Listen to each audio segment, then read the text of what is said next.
السلام علیکم، welcome to NDS knowledge hub. آج کی جو ہماری ویڈیو ہے اس میں ہم اسلامی طریقہ جو ہے داڑھی کے لیے اس پہ مختلف اسکالرس کا بیان سنیں گے۔ سے کم داڑھی رکھنا جائز ہے؟ فیصل صاحب UP سے، کیا ایک مٹھی سے کم داڑھی رکھ کر ہم گناہ سے نکل سکتے ہیں؟ نہیں نکل سکتے جناب فیصل صاحب۔ رسول اللہ صلی اللہ علیہ وسلم کی صحیح حدیث ہے، بخاری اور مسلم کی، خالف الیہود والنصارى اعف اللحا وقص الشوارب، فرمایا داڑیاں بڑھاؤ اور مونچھیں گھٹاؤ۔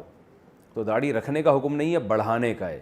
تو اس لیے بعض علماء تو کہتے ہیں بالکل بڑھا دو، چھوڑ دو اپنے حال پہ، لیکن جمہور اس کے قائل ہیں کہ ایک مٹھی سے زیادہ آپ بال کاٹ سکتے ہیں، اور اس کی دلیل عبداللہ بن عمر رضی اللہ تعالیٰ عنہ کا عمل ہے کہ وہ ایک مٹھی سے زیادہ بال کاٹ دیا کرتے تھے اور کوئی صحابی ان پر اعتراض نہیں کرتے تھے۔ تو کم سے کم حد جو ہے داڑھی کی وہ ایک مشت ہے، یعنی یہاں سے بھی جیسے آپ یہاں سے بال پکڑیں گے تو یہاں بھی ایک مٹھی، یہاں سے بھی، اور ہر طرف سے، تو کم سے کم مٹھی میں بال آنے چاہیے وہ آپ کے اتنے ہوں۔ اس سے کم کاٹنا جائز نہیں ہے، ناجائز ہے، حرام ہے۔ تو ان ظواہر کی بھی اپنی اہمیت ہے، لیکن وہاں تک جو فرائض ہیں، جیسے اتنی داڑھی رکھنا کہ کھال چہرے کی چھپ جائے، یہ مسلمان مرد پہ فرض ہے قرآن کی روح سے۔ وَلَا آمُرَنَّهُمْ فَلَا يُغَيِّرُنَّ خَلْقَ اللَّهِ، سورہ النساء کی آیت نمبر 119 میں آیا ہے۔ شیطان نے کہا تھا میں ابھاروں گا تیری مخلوق کو، وہ تیری خلقت کو بدلیں گے۔ مرد کو اللہ نے داڑھی دی ہے، عورت کو نہیں دی ہے۔ مرد نے اتنی داڑھی ضرور رکھنی ہے کہ اس کی چہرے کی کھال چھپ جائے، ہاں مٹھی رکھے گا افضل ہے، اس پہ کوئی کمپرومائز نہیں ہے، یہ بیسکس ہے۔ بات ہے کہ چہرے پہ داڑھی رکھنی چاہیے۔ اب اس کے لیے کوئی لمبی چوڑی دلیلوں کی ضرورت اس لیے نہیں کہ کائنات کا جو سب سے حسین چہرہ تھا وہ داڑھی والا تھا۔ تو میں یہ کیسے کہہ لوں کہ بغیر داڑھی کے میں سونا لگوں گا؟ یہ ہو ہی نہیں سکتا۔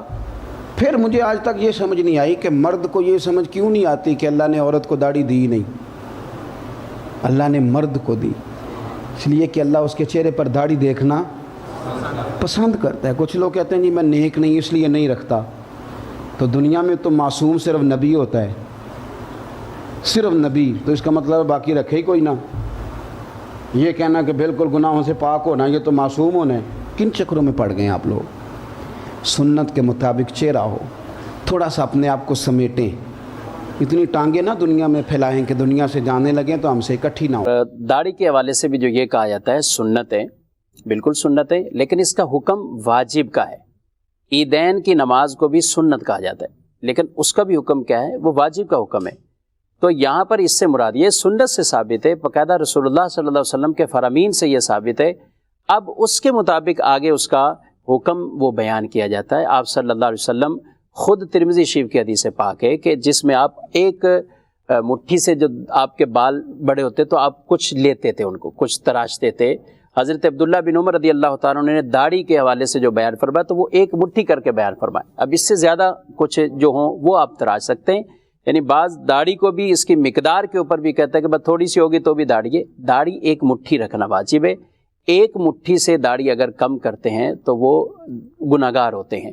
تو اس لیے داڑھی کے حوالے سے یہ کہنا کہ صرف سنت ہے اور اس کے ترک سے ہمیں کچھ نہیں ہوگا، داڑھی کے ترک پر گناہ ہے۔ ایسا شخص جو داڑھی نہیں رکھتا تو وہ ترک واجب گناہگار ہے، اس شخص کو آپ امام نہیں بنا سکتے، وہ امامت کے مسئلے کے لیے بھی وہ قابل نہیں رہتا ہے۔ جزاک اللہ۔ اللہ پاک ہمیں اپنی زندگیوں کو اسلامی طریقے کے مطابق گزارنے کی توفیق عطا فرمائے اور ہمارے گناہ معاف فرمائے، آمین ثم آمین۔